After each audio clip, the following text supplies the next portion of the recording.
গৌরীবেড়িয়া সার্বজনীনের হস্তশিল্পের ছোঁয়া গুলো রয়েছে, স্বস্তিক চিহ্ন আঁকা, মানে যেগুলো মাটির হয়।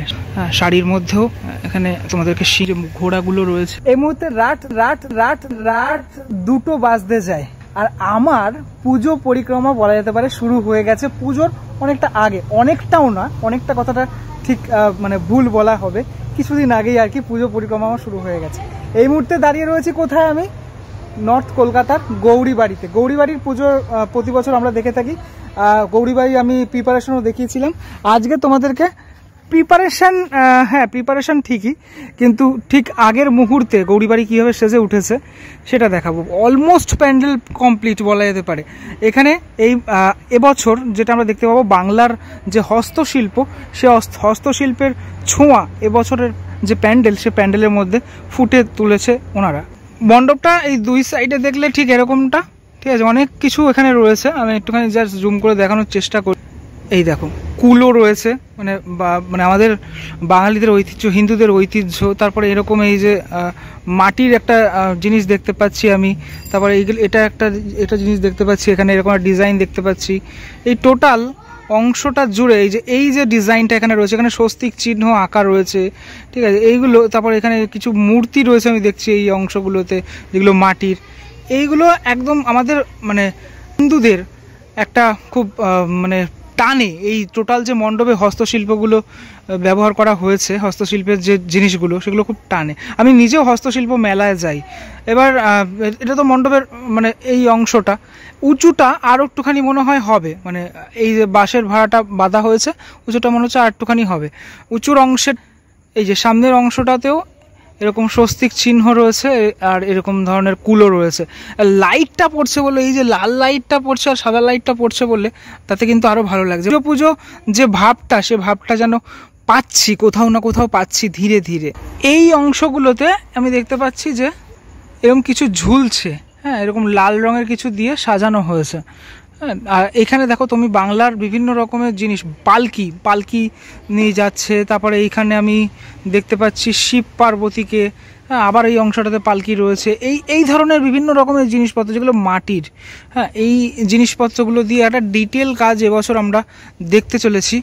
গৌরীবেড়িয়া সার্বজনীন, গৌরীবাড়ির যে ঠাকুর হয়, সে ঠাকুরও খুব সুন্দর হয়। আমি ছোট্টবেলা থেকে দেখে আসছি এই ঠাকুর, এবং এই পুজোটা আমি ছোট্টবেলা থেকে, মানে আমার বাবার সাথে মায়ের সাথেও দেখতাম এই পুজোটা, আমার মনে আছে। এখন আর বাবা মার সাথে যাওয়া হয় না ঠিকই, সেই দিনগুলোকে আমি মিস করি এখন, ঠিক আছে। এই যে এখানে যে কলকাতা করা হয়েছে বা ডিজাইনটা করা হয়েছে, দেখো তুমি, হ্যাঁ, এই জায়গাটা খুব ভালো লাগছে। আমার মনে হয় এই পার্টগুলো অনেকটা আসনের মতো লাগছে, কিন্তু আসন নয়, এগুলোকে বাঁশ কেটে কেটে ব্যাপারটা করা হয়েছে। তবে আমার সকালের থেকে রাতে যেন মণ্ডপটা ভালো লাগলো বেশি, ঠিক আছে। ধীরে ধীরে এই মণ্ডপের এই যে তোমাদের ডিটেলগুলো দেখালাম, এবার ধীরে ধীরে আমি ভিতরের অংশটাতে যাবো। ভিতরটা কীভাবে সেজে উঠেছে সেটা একটু দেখা যাক। যেহেতু কলকাতায় লাগাতার বৃষ্টি পড়ছে, তাই জন্য এই মাঠটা একটুখানি কাদা টাদা রয়েছে। তো আমি জাস্ট একটুখানি সাবধানে গিয়ে তোমাদেরকে দেখানোর চেষ্টা করব। ভিতরের অংশটায় ঠাকুর রয়েছে, তাই জন্যই আমার আশা। এখানে কিছুদিন আগেই মাতৃ প্রতিমা এসছে, গৌরীবেড়িয়া সার্বজনীনের মাতৃ প্রতিমা কিন্তু দারুণ হয়ে থাকে, সেটাই আমি তোমাদেরকে দেখানোর চেষ্টা করব। ভিতরটাও এইভাবেই সাজানো, যেভাবে বাইরেটা দেখলাম আমি সেইভাবেই সাজানো রয়েছে। এ দেখো, এখানে এই মূর্তিগুলো রয়েছে, সমস্ত ছোট ছোট ছোট ছোট যে মূর্তিগুলো, হ্যাঁ, মানে যেগুলো মাটির হয়, সেই মাটির মূর্তিগুলো। মাটির অনেক কাজ রয়েছে, অনেক ডিটেলের সাথে কাজ রয়েছে। ওপরটাতে লাইট জ্বলবে, এই যে অংশটা, সেখানে লাইট ফিট করা রয়েছে, যখন পুজোর সময় আমরা দেখতে পারবো। এবার তোমাদেরকে দেখায় মাতৃ প্রতিমা। বাহ, দারুণ একটা মাতৃ প্রতিমা। মাতৃ প্রতিমাতেও যে হস্তশিল্পের ছোঁয়া, সেটা কিন্তু আমি অল্প অল্প দেখতে পাচ্ছি বা বুঝতে পারছি। তোমাদেরকে দেখানোর চেষ্টা করি একটু ডিটেলে। মায়ের মুখ তো ঢাকা রয়েছেই, সেটা তো স্বাভাবিক ব্যাপার। পুজোর আগে তো আর মানে এটা খোলা হবে না। মায়ের চালচিত্রটা যদি ভালো করে ফলো করো, তোমরা দেখতে পাবে সেখানেও হস্তশিল্পের ছোঁয়া, স্বস্তিক চিহ্ন, সেটা বর্তমান। এখানে তোমাদেরকে সিংহ দেখাই, দেখো, একদম হিংস্র সিংহ, এবং সাথে সাথে এখানে সবুজ রঙের যে অসুর, সে অসুর দেখা যাচ্ছে। খুব ডিটেল কাজ করা হয়েছে। মায়ের শাড়িটা ভালো করে ফলো করো তোমরা, হ্যাঁ, শাড়ির মধ্যেও এই যে শিল্প, বাংলার যে কৃষ্টি, সেই জিনিসটা বর্তমান রয়েছে। আমার সবথেকে বেশি এখানে যেটা ভালো লাগলো, সেটা হচ্ছে এই চালির অংশটা, এবং টোটাল তুমি এই ফ্রেমটা দেখলে বুঝতে পারবে যে একটা বাংলার ছোঁয়া, সে বাংলার ছোঁয়া কোথাও না কোথাও আমি দেখতে পাচ্ছি।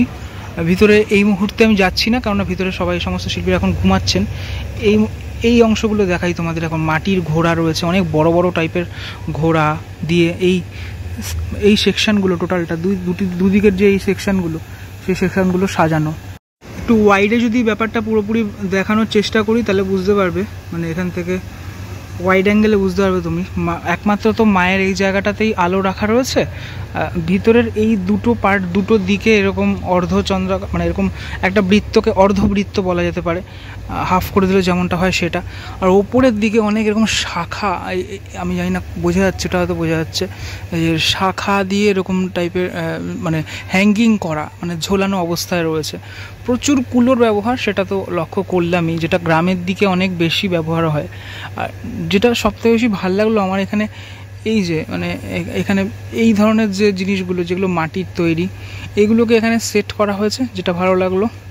আমার মনে হয় এইগুলোতে লাইট জ্বলবে, এই যে ছোটো ছোটো ছোটো ছোটো যে মাটির যেগুলো আছে এখানে, এগুলোতে লাইট জ্বলবে। আর যেটা ভালো লাগলো, এই দেখো এই ফ্রেমটা দেখলে তোমার বুঝতে পারবে, এই যে ঘোড়াগুলো রয়েছে, মানে বিভিন্ন আকৃতির ঘোড়া, বিভিন্ন রকমের যে তোমার আইডল, ছোটো ছোটো ছোটো ছোটো স্কাল্পচার, সেই স্কাল্পচার ধরা পড়ছে এই পুরো পার্টটার মধ্যে। এটা ইনস্টল যেদিনকারে এসেছিলো ঠাকুর, সেদিনকারে আমার আসার কথা ছিল, কিন্তু আমি এখানে অ্যাভেলেবেল ছিলাম না, সেটার জন্য আসা সম্ভব হয়নি।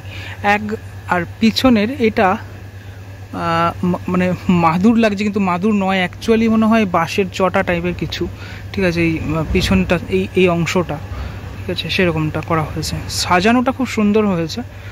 এই একদম ওপরের অংশটাতে মহাদেব রয়েছেন, ওই মহাদেবকেও দেখতে পাচ্ছি তোমাদের। মায়ের এই কান পাশার অংশটা দেখো ভালো করে, কতটা সুন্দর লাগছে। এই এখনও অবধি অস্ত্রগুলো আমি দেখতে পাচ্ছি না, সেটা পুজোর সময় আমি দেখতে পাবো। গৌরীবেড়িয়ার পুজোটা খুব আন্তরিকতার সাথে ওনারা করেন। প্রত্যেকের সাজের মধ্যে এই জিনিসটা বর্তমান, এই হস্তশিল্পের যে বিষয়টা সেটা বর্তমান। লক্ষ্মী ঠাকুরের শাড়ি, সরস্বতী ঠাকুরের যে শাড়ির অংশ, এগুলো টোটালটাই মাটি দিয়ে বানানো। আর তোমরা ভালো করেই জানো যে মাটির তৈরি প্রতিমা, সেটা কিন্তু এবং অলংকার, সেটা কিন্তু সবথেকে বেশি চাহিদা হয় এই মুহূর্তে দাঁড়িয়ে, এই মুহূর্তের বাজারে দাঁড়িয়ে। অন্য প্রতিমার থেকে মাটির তৈরি যেটা, সেটা ভালো লাগে। ভালো লাগলো। মুখটা দেখার জন্য অপেক্ষা করতে হবে অবশ্যই, যদিও মায়ের মুখ অলরেডি পাবলিশড, তবু আমার ভিডিওতে তোমরা দেখতে পাবে, পুজোর সময় তো অবশ্যই দেখতে পাবে। কানপাশার অংশগুলো যেটা বলছিলাম আমি, খুব ডিটেলের সাথে কাজ করা এবং কালার কম্বিনেশন এক্সট্রিমলি খুবই, মানে ভীষণই ভালো লাগলো। এদের মণ্ডপের এই এক্সিট থাকে, এই দিক দিয়েও এক্সিট করা যায়, এদিক দিয়ে এক্সিট করা যায়, যদি এই দিক থেকেই এক্সিটটা হয় আমরা দেখে থাকি প্রতি বছর। গৌরীবেড়িয়া সার্বজনীনের মণ্ডপটা অরবিন্দ সেতুর ওপর থেকে, মানে এই যে অরবিন্দ সেতু ওপর থেকে দেখতে অসাধারণ লাগছে। আমরা যখন বাসে আসি প্রতিবার পুজোর সময়, তখন আমরা দেখতে থাকি এই মণ্ডপ, অসাধারণ লাগছে। মানে এখন সত্যি দারুণ লাগছে। সামনে একটা গাছ রয়েছে, একটা আলাদাই আমেজ তৈরি করেছে এই লাল রঙটা, ঠিক আছে, লাল রঙের মধ্যে এই যে হস্তশিল্প, সেটা তোমাদের কেমন লাগছে ওপর থেকে সেটা আমাকে অবশ্যই জানিও। আমি কিন্তু এই অরবিন্দ সেতুর ওপর দাঁড়িয়ে এই ভিডিওটা শ্যুট করছি এই মুহূর্তে। ভিডিওর মাধ্যমে তোমাদেরকে দেখানোর চেষ্টা করলাম একদম সাজো গৌরীবেড়িয়া সার্বজনীন। অনেক পুরনো পুজো, অনেক কাছের পুজো, আমার ছোটোবেলা থেকে দেখে আসা পুজো এই পুজোগুলো। আমি নর্থের পুজো সাউথের থেকে বেশি রিলেট করি, কারণ ছোটোবেলা থেকে সাউথের পুজো সেরকমভাবে দেখা হয়নি, কিন্তু নর্থের পুজো আমি দেখেছি প্রত্যেকটা বছর বাবা মায়ের সাথে।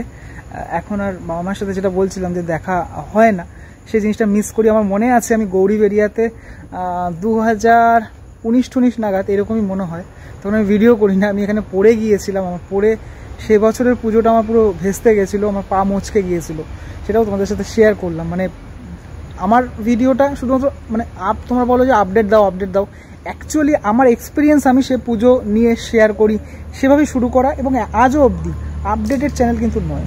তো যাই হোক, কেমন লাগলো ভিডিওটা সেটা আমাকে অবশ্যই জানো। মায়ের রূপ সেটা কেমন লাগলো সেটা জানিও।